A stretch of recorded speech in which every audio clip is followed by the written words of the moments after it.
నేను ఈరోజు చెప్పబోయే టాపిక్ చాలా ఇంపార్టెంట్ అనమాట. ఎందుకు అనంటే, మన వరల్డ్‌లో ప్రపంచంలో ఈ మధ్య రీసెంట్‌గా ఒక సర్వే జరిగిందనమాట. వాళ్ళ పేరొచ్చేసేసి ఐక్యూ ఎయిర్ వరల్డ్ అనమాట. వాళ్ళొచ్చేసేసి ఎయిర్ క్వాలిటీ రిపోర్ట్‌నయితే చేస్తూ ఉంటారనమాట. దాంట్లో ఏంటి అనంటే 20 సిటీలు టాప్ 20 సిటీస్ యొక్క పొల్యూషన్ అనమాట. పొల్యూషన్‌ని బేస్ చేసుకొని వాటిని టాప్ 20 ర్యాంకింగ్ అయితే ఇచ్చారు. దాంట్లో అంటే టాప్ 20లో 13 వచ్చేసేసి ఇండియా నుంచే ఉన్నాయన్నమాట. దాంట్లో మళ్ళీ 1, 2 ప్లేసుల్లో ఇండియానే ఉందన్నమాట. ఇది మనం ప్రౌడ్‌గా ఫీల్ అవ్వాల్సింది కాదు. చాలా షేమ్‌ఫుల్‌గా ఫీల్ అవ్వాలి. ఎందుకనంటే 20 సిటీల్లో 13 సిటీలు అంటే టాప్ 20లో 13 సిటీలు ఇండియాలో ఉండడం, ఆ ఇండియాలో ఉండేటివి అంత పొల్యూట్ అవ్వడం అంటే ఫస్ట్ ర్యాంక్, సెకండ్ ర్యాంక్ మనోళ్ళే అవ్వడం అన్నమాట. ఏంటి ఫస్ట్ వచ్చిందంటే బిర్నిహాట్ అనే ఒక సిటీ అనొచ్చు. సెకండ్ వచ్చేసేసి న్యూ ఢిల్లీ అన్నమాట.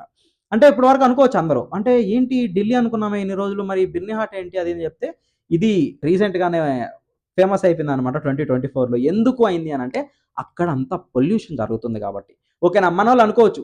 అక్కడెక్కడో జరుగుతుంది కదా! మనకెందుకులే మన దగ్గర చాలా బాగుంది. మన పాటికి మనం ఎనకేసుకోవాల్సిన ఆస్తులు ఎనకేసుకొచ్చేసేసి మిగతా వాళ్ళతో మనకేం అవసరం పరిసరాలే ఉంది, పరిశుభ్రతే ఉంది అని జెప్పి వదిలేయొచ్చు. ఓకేనా. కానీ ఏంటి అనంటే ఈరోజు ఆ విలేజు, కొద్ది రోజుల తర్వాత మన విలేజ్ అవ్వచ్చు. ఎవరికి తెలుసు? ఇంకోటేంటి అనంటే నువ్వు నీ ఫ్యూచర్ జనరేషన్స్‌కి లేకుంటే నీ పిల్లలకో, నీ మనవళ్ళకో డబ్బులు, ఆస్తులు, బంగారం లేదనంటే పొలాలు ఏదో ఒకటి అన్నీ ఇస్తావనమాట. అన్నీ ఇచ్చినా కానీ నువ్వొక మంచి ప్రకృతి లేదనంటే పరిసరాలు లేదనంటే ఒక ఒక అంటే భూమి, గాలి, నీరు ఇవన్నిటిని మంచిగా చేసి ఇవ్వలేకపోతే నువ్వు ఎంత కష్టపడి సంపాదించిన వాటన్నిటికి ఏమవుతదనంటే వాడికొచ్చి జబ్బులకి సరిపోవన్నమాట అవి. ఓకేనా. జబ్బులయన్నీ తీసేసి పక్కన పెట్టేసేయండి. మన ఫ్యూచర్ జనరేషన్స్ మనం ఏమి ఇస్తున్నట్లు కొద్ది రోజుల తర్వాత ఏమైపోద్దంటే మొత్తం నాశనం అయిపోద్దన్నమాట. ఓకేనా.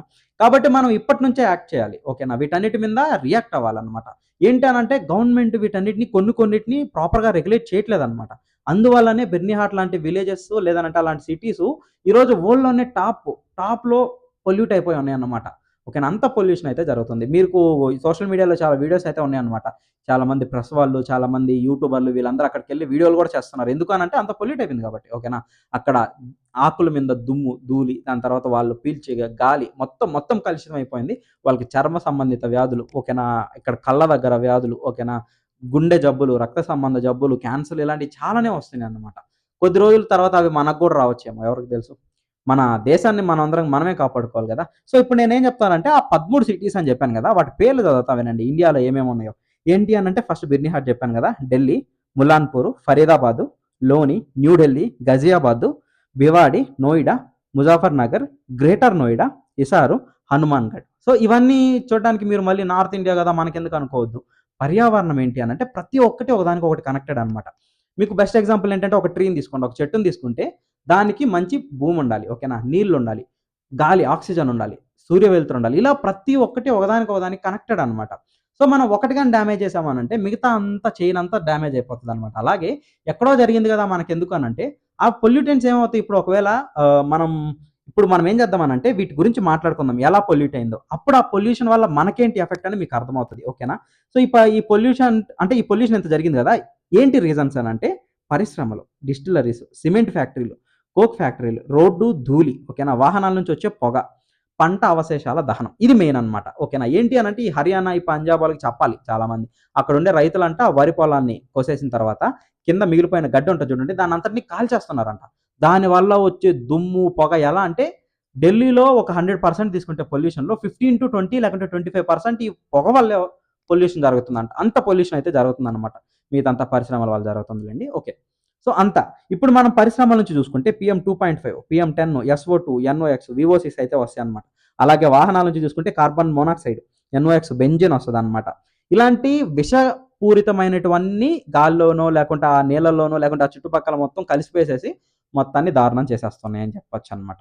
సో, వీటన్నిటి వల్ల మనకి ఏంటి నష్టాలు అనంటే ఇప్పుడు ఒక డిస్టిల్లరీస్ తీసుకుందాం. మీకు చెప్పాను గదా!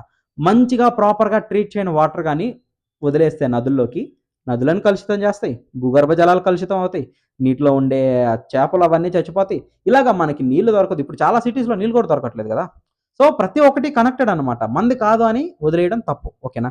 సో, ఇంత అయితే జరుగుతుందనమాట. మన టాప్ 20లో 13 సిటీలు ఇండియాలో ఉంటే మిగతా కొన్ని ఏడున్నాయి తెలుసా? పాకిస్తాన్‌లో ఉన్నాయి. ఎక్కడో లేవు. ఓకేనా. పాకిస్తాన్‌లోనే ఉన్నాయి. అంటే అభివృద్ధి చెందుతున్న ఏ దేశంలో గూడా ఇలాంటి పొల్యూటెడ్ సిటీస్ లేవన్నమాట. ఒక్క మన దగ్గర తప్ప. అన్నన్ని పొల్యూషన్స్ వస్తున్నాయి గదా! మరి కొంతమందొచ్చి కామెంట్ సెక్షన్‌లో చెప్తారు. ఏంటి అంటే, "ఎందుకు బ్రో అన్నన్ని పొల్యూటెంట్స్ వస్తున్నప్పుడు ఆ పరిశ్రమలన్నిటిని క్లోజ్ చేసేయొచ్చు గదా! మనకు ఏం అవసరం పరిశ్రమలు" అన్నట్లు మాట్లాడొచ్చు.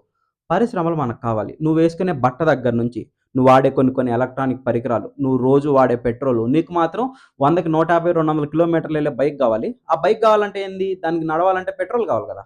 సో, ఇలాంటి చాలా చాలా వాటిల మీద మనం పరిశ్రమల మీదే ఆధారపడుతున్నాం. కాబట్టి పరిశ్రమలు ఉండాలి. కానీ ఇంత పొల్యూషన్ జరుగుతుంది కదా! ఎలా బ్రో అంటే, పరిశ్రమలు ఎలా అంటే ప్రతి నువ్వు ఏ పని చేసినా సరే ఎంతో కొంత వేస్ట్ అయితే వస్తది. ఆ వేస్ట్‌ని మనం ప్రాపర్‌గా మేనేజ్ చేస్తే అంటే ఆ వాటర్ వస్తే ఆ వాటర్‌ని ఎత్తుకొనొచ్చి నదుల్లో కలపకుండా ఉండడాలు, లేదనంటే దుమ్మొస్తుందనంటే అంటే ఎక్కువ గాలి బయటికి కాలుష్యమైన గాలి బయటికెళ్తుందంటే దానికి ఏదో ఒకటి చేయడాలు నాకు తెలీదు. ఆ మెథడ్స్ ఏందో నాకు తెలీదు. బట్ దాన్ని ప్రాపర్‌గా గాని ట్రీట్ చేస్తే అంత పొల్యూషన్ అయితే జరగదనమాట. ఎందుకనంటే పరిశ్రమలు ఒక ఇండియాలోనే లేవు. ప్రపంచంలో ఎన్నో దేశాల్లో పరిశ్రమలున్నాయి. ఆ దేశాలన్నీ ఈ టాప్ 20 లిస్ట్‌లో లేవు. ఒక ఇండియా మాత్రమే టాప్ 20లో 13 సిటీస్ ఉన్నాయన్నమాట. సో, దాని ప్రకారం ఏంటి? మన ఇండియాలో ఆ పరిశ్రమల్ని లేదంటే మిగతా వాటన్నిటిని ప్రాపర్‌గా పట్టించుకోవట్లేదు అని మీనింగ్. దీంట్లో మెయిన్ రీజన్ ఇది గూడా ఉండుండొచ్చు. ఏంటి అనంటే కరప్షన్. ఎందుకు కరప్షన్? పరిశ్రమలకి కరప్షన్‌కి సంబంధం ఏంది అనంటే, పరిశ్రమల నుంచి ఇంత చెత్త, చెదారం లేదనంటే ఇంత కలుషితమైన నీళ్లొచ్చి నదుల్లో కలుస్తున్నాయి. ఇవన్నీ విషయాలు ఇంతమంది యూట్యూబర్లు చెప్తున్నారు. ఇంతమంది ప్రెస్ ఇదంతా చెప్తున్నారు. వాళ్ళ మీద యాక్షన్ ఎందుకు తీసుకోవట్లేదు అనంటే, మేబీ ఇలా కూడా జరుగుండొచ్చేమో. అక్కడికెళ్ళిన తర్వాత వాళ్ళకి ఎంతో కొంత డబ్బులిచ్చి పంపించేస్తారు. నీకు డబ్బులొచ్చినాయి నువ్వు వెళ్ళిపోతావు. ఇప్పుడు ఆ కరప్షన్ దీనికెలా తోడ్పడుతుంది అనంటే అంతే. వాళ్ళ దగ్గర అన్ని పొల్యూటెంట్స్ రిలీజ్ అవుతున్నాయి. ఆఫీసర్‌లెళ్లి చూస్తారు. చూసిన తర్వాత వాళ్ళు యాక్షన్ తీసుకోవట్లేదంటే ఏంటి? వాళ్ళకి ఎంతో కొంత డబ్బిస్తున్నారనా? ఏమో మరి. సో, ఇలా జరుగుతుందనమాట. అన్ని పొల్యూటెంట్స్ బయటకొచ్చినప్పుడు వాటిని ప్రాపర్‌గా గాని ట్రీట్ చేయకపోతే, అవి ఇలానే తయారవుతాయి. పొల్యూటెడ్ సిటీస్‌గానే తయారవుతాయి. ఓకేనా? సో, ఇప్పుడు మనకి ఈ బిర్నిహాట్ గురించి మాట్లాడుకుందాం. వరల్డ్‌లోనే టాప్ ఫస్ట్‌లో పొల్యూటెడ్ సిటీస్‌లో ఇది ఫస్ట్ ఎందుకొచ్చింది అని జెప్పి. ఆ సరిహద్దుల్లో అంట, ఆ విలేజ్ సరిహద్దుల్లో దగ్గర దాపు 80 పరిశ్రమలున్నాయంట. 80 పరిశ్రమలు. పాపం ఆళ్ళకి గాలన్నా ఆడుతుందో లేదో. దాని తర్వాత సిమెంట్ ఫ్యాక్టరీలు. ఆ పరిశ్రమలో కొన్ని సిమెంట్ ఫ్యాక్టరీలు. ఇథనాలు ఓకేనా? మనోళ్ళు తెలుసు గదా! ఈ వీడియో చాలా మందే చూసుంటరు. ఆ ఇథనాల్ ప్లాంట్‌లు. దాని తర్వాత కోక్ ప్లాంట్‌లు ఓకేనా? రసాయన పరిశ్రమలు. ఇలాంటి 1, 2 కాదనమాట. మొత్తం 80 పరిశ్రమలైతే ఉన్నాయన్నమాట. ఆ పరిశ్రమల నుంచి వాటిని ప్రాపర్‌గా ట్రీట్ చేస్తే వాళ్ళకేం కాదు. ఓకేనా? కానీ వాళ్ళు చేయట్లేదన్నమాట. నేను చూసిన కొన్ని వీడియోల్లో కొంతమంది యూట్యూబర్స్ అయితే చూపెట్టారు. ఏంటి అనంటే ఆకుల మీద దుమ్ము, ధూళి చేరిపోతుంది. నల్లటిది. తెలియని ఒక బ్యాడ్ స్మెల్ అయితే ఆ ఏరియా అంతా వస్తుందంట. ఓకేనా? వాళ్ళు పడుకునే దగ్గరల, వాళ్ళు ఉండే ప్రదేశాల్లో మొత్తం ఆ దుమ్మంతా వచ్చి పడుతుందంట. ఇంకోటేంటి అనంటే అవన్నీ ఏంటంటే ఇవన్నమాట పొల్యూటెంట్స్. అవేం చేస్తాయంటే డైరెక్ట్‌గా ముక్కులో నుంచి లేకుంటే నోట్లో నుంచి ఊపిరితిత్తులు, రక్తంలోకి గూడా వెళ్తాయన్నమాట ఆ పొల్యూటెంట్స్. రక్తంలోకి గూడా వెళ్లి పొల్యూట్ చేస్తాయన్నమాట. అంటే మనం ఇంకా అయిపోతామన్నమాట. అక్కడ ఉండే చాలా మంది ప్రజలకి కళ్ళకి సంబంధించిన వ్యాధులు, చర్మానికి, మొహానికి సంబంధించిన వ్యాధులు, ఓకేనా? ఊపిరితిత్తులకు సంబంధించిన వ్యాధులు, క్యాన్సర్‌లు ఇలాంటివి చాలానే వస్తున్నాయి. అంటే ఇండియా అంటే ఏదో చిన్నప్పుడు చదువుకున్నానన్నమాట. దేశం అంటే మట్టి కాదు, దేశం అంటే మనుషులని.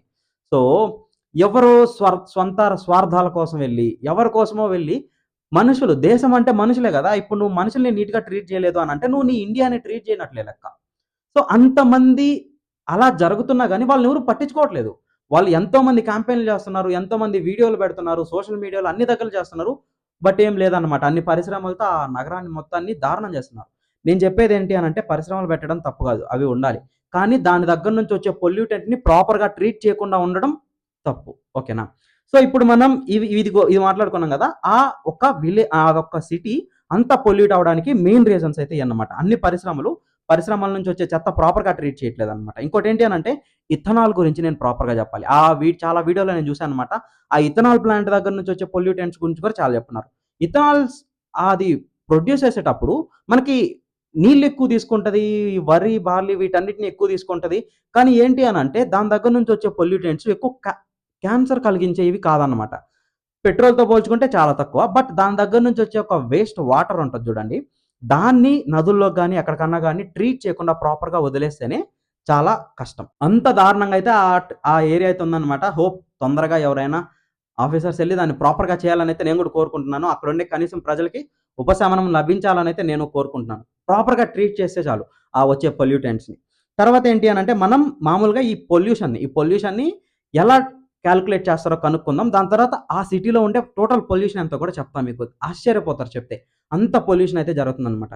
ఇప్పుడు మనకి ఈ ఎయిర్ క్వాలిటీని ఎలా మానిటర్ చేస్తారంటే కొన్ని ఎయిర్ క్వాలిటీ మానిటరింగ్ స్టేషన్స్ ఉంటాయన్నమాట. అవేం చేస్తాయనంటే 24 అవర్స్ ఆ ఏరియానంతటిని ఆ ఏరియాలో ఉండే ఎయిర్‌ని మానిటర్ చేస్తూ ఉంటాయన్నమాట. ఓకేనా? ఏంటి అనంటే ఆ ఏరియాలో ఉండే PM 2.5, PM 10, SO2, NO2, CO, O3, NH3 ammonia అంటారు. వీటన్నిటిని అది ప్రాపర్‌గా చెక్ చేస్తూ ఉంటదనమాట. ఎంతెంత ఉంది అని జెప్పేసేసి. మీకిక్కడ PM 2.5, PM 10 అంటే మీరు కొంచెం కన్‌ఫ్యూజ్ అవ్వచ్చు. PM అంటే పార్టిక్యులేట్ మ్యాటర్ అనమాట. అంటే ఏంటి అనంటే ఆ 2.5 వచ్చేసేసి వాటి యొక్క మైక్రోమీటర్ కంటే అంటే 2.5 మైక్రోమీటర్ కంటే చిన్న ధూళికణాలు అనొచ్చనమాట. ఆ 2.5 వచ్చేసేసి దాని సైజ్ అనమాట. ఓకేనా? ఇప్పుడు మన వెంట్రుక తీసుకుంటే మనం వెంట్రుక ఎంత ఉంటదంటే ఒక 70 మైక్రో మీటర్స్ అయితే ఉంటదనమాట. ఇది 2.5 మైక్రోమీటర్స్ అంటే వెంట్రుక కంటే చాలా చిన్నది. కానీ చాలా డేంజరస్ అనమాట. ఇందాక చెప్పాను గదా! PM 2.5 అని. అది ముక్కులో నుంచి, నోట్లో నుంచి ఎళ్లి ఊపిరితిత్తులను డ్యామేజ్ చేస్తది. రక్తంలో గూడా కలుస్తది. అంత దారుణమైందనమాట. ఓకేనా? సో, వీటన్నిటిని ఇలా అయితే కాలిక్యులేట్ చేస్తారనమాట. ప్రతి ఒక్క సిటీలో 24 గంటలు మానిటర్ జేసి దాన్ని బేస్ చేసుకొని ఎయిర్ క్వాలిటీ అయితే వస్తదనమాట. ఇప్పుడు మనం ఆ PM 2.5ని ఎలా కొలుస్తారో చూద్దాం. ఎందుకనంటే అది చాలా పొల్యూటెంట్ అని చెప్పాను గదా! అంటే నోట్లోకి అలా ఎళ్తే చాలా కష్టం అని చెప్పాను గదా! సో, ఏం చేస్తారంటే ఒక నిర్దిష్ట పరిమాణంలో ఒక క్యూబిక్ మీటర్ ఈ దాంట్లో ఉండే గాలినైతే తీసుకుంటారనమాట. గాలిని తీసుకొని దాన్ని ఫిల్టర్ చేసి లేజర్ సెన్సార్స్‌తో ఆ గాలిలో ఉండే PM 2.5 యొక్క అణువుల యొక్క మాస్‌నైతే కొలుస్తారు. అంటే దాని యొక్క బరువునైతే కొలుస్తారనమాట. ఆ బరువు సపోజ్ ఇప్పుడు దాంట్లో ఒక 50 మైక్రోగ్రామ్స్ పర్ క్యూబిక్ సెంటీమీటర్స్ అని ఉందనుకోండి. అది దాని యొక్క వెయిట్ 50 అన్నమాట. అది ఎలా ఉండాలి అనంటే మన WHO వరల్డ్ హెల్త్ ఆర్గనైజేషన్ ప్రకారం అది ఎంత ఉండాలి అనంటే 5 అంతకంటే తక్కువైతే ఉండాలన్నమాట. చెప్పాలి అనంటే 5 అంటే ఒక క్యూబిక్ సెంటీమీటర్ దాంట్లో ఉండే గాలిని తీసుకుంటే దాంట్లో PM 2.5 యొక్క మాస్ ఎంతుండాలి? 5 అంతకంటే తక్కువుండాలి. ఇప్పుడు ఆ బిర్నీ హట్ అని జెప్పాను గదా! అక్కడ ఎంత ఉంటదో గెస్ చేయండి? 128. 5 అంటేనే చాలా ఎక్కువ. 5 కంటే తక్కువుండాలి అని WHO రూల్స్ ప్రకారం ఉంది. అలాంటిది ఆ సిటీలో, ఆ ప్లేస్‌లో 128 ఉందన్నమాట. Micrograms per cubic centimetre. ఓకేనా? అంత అంత ఎక్కువుందన్నమాట. అంటే నీకు గాలి మొత్తం అదే ఉంది అనేసి చెప్పొచ్చన్నమాట. 128 అంటే ఏంటి? 5 కంటే తక్కువుండాలి. 5 కంటే తక్కువుండాల్సిన ఒక ప్లేస్‌లో 128 ఉందనంటే అది ఎంత పొల్యూటెడ్ సిటీయో మీకు అర్థం చేసుకోవచ్చన్నమాట. అందుకని అక్కడ ఉండేటోళ్ళకి అన్ని వ్యాధులైతే వస్తున్నాయి. అది ఇప్పుడు ఎక్కడో ఉంది గదా! మనకెందుకులే అని మీరనుకోవచ్చు. చెప్పాను గదా! పర్యావరణం ఒకదానికి ఎప్పుడు కనెక్ట్ అయ్యే ఉంటది. ఓకేనా? ఒక్క దగ్గర ఎక్కడో దగ్గర రాంగ్ జరిగినా కానీ మిగతా అంతా స్మాష్ అన్నమాట. ఇప్పటికే ఆ ఎథనాల్ ప్రొడక్షన్ కోసం ఫుల్ వాటర్ వాడేయాలనుకుంటున్నారు. డేటా సెంటర్స్ పెట్టాలంట. దానికోసం వాటర్ వాడేయాలనుకుంటున్నారు. కొన్ని ఈ సర్వేల ప్రకారం 2030 కల్లా పెద్ద పెద్ద నగరాల్లో భూగర్భ జలాలే ఉండవనైతే ముందే చెప్పేస్తున్నారు. రాను ఎప్పుడో మా ఆహ్, మ్యాథ్స్ సార్ చెప్పారన్నమాట. నేను ఎయిత్ క్లాస్‌లో ఉన్నప్పుడు ఆయన పేరు వర్మ సారు. ఆయన చూస్తారేమో ఈ వీడియో. ఏంటి అనంటే ప్రణయ్ నాకనిపిస్తుంది ఇప్పుడు నీళ్ళని గూడా మనం కొనుక్కుంటున్నాం గదా! కొన్ని సంవత్సరాలు పోయిన తర్వాత గాలిని గూడా కొనుక్కుంటామేమోరా మనం. అంటే ఒక ఫుల్ రూమ్‌లో ఆక్సిజన్ పెట్టేసేసి రూ. 10 ఇస్తే ఎళ్లి ప్రశాంతంగా ఒక 10 నిమిషాలు గాలి పీల్చుకొనొచ్చేలాగా అన్నట్లు ఆ సార్ జెప్పారు. నాకు ఆ రోజుల్లో కొంచెం నమ్మబుద్ధి కాల. ఎందుకనంటే గాలేముంది ఫ్రీగానే ఉంది గదా! బయటంతా పీల్చుకుంటాం అని జెప్పి. కానీ నాకిప్పుడొచ్చిన తర్వాత అది నిజం అనిపిస్తుంది. ఎందుకంటే నా చిన్నప్పుడు నేను 6, 7 తరగతిలో ఉండేటప్పుడు బయట నదిలో నీళ్లు మా ఊరు సైడ్ ఒక ఎడమ కాలువ వస్తే ఆ నదిలో నీళ్లు తాగేటోళ్ళం మేము. నేను గూడా తాగేటోడిని. కానీ ఇప్పుడు ఆ నదిలో మునిగిన తర్వాత మా ఇంటికెళ్ళి మళ్ళీ స్నానం చేస్తాం మేము. ఎందుకనంటే అంత పొల్యూట్ అయిపోయిందనమాట. కొద్ది రోజుల్లో గాలి గూడా పొల్యూట్ అయిపోయి ఇలాంటి స్టేషన్స్ వస్తాయేమో. ఒక ఫుల్ పెట్టేసేసి దాంట్లో ఫుల్ ఆక్సిజన్ పెట్టి పీల్చుకునేంత. చూద్దాం. సో, మనం వీటిలి మీద యాక్ట్ చేస్తే మన ఫ్యూచర్ జనరేషన్స్‌కి ఒక మంచి పర్యావరణాన్ని లేకుంటే మంచి ఈ చెట్లని లేదనంటే ప్రకృతిని అని చెప్పొచ్చు మనం. ఇవ్వగలం అన్నమాట.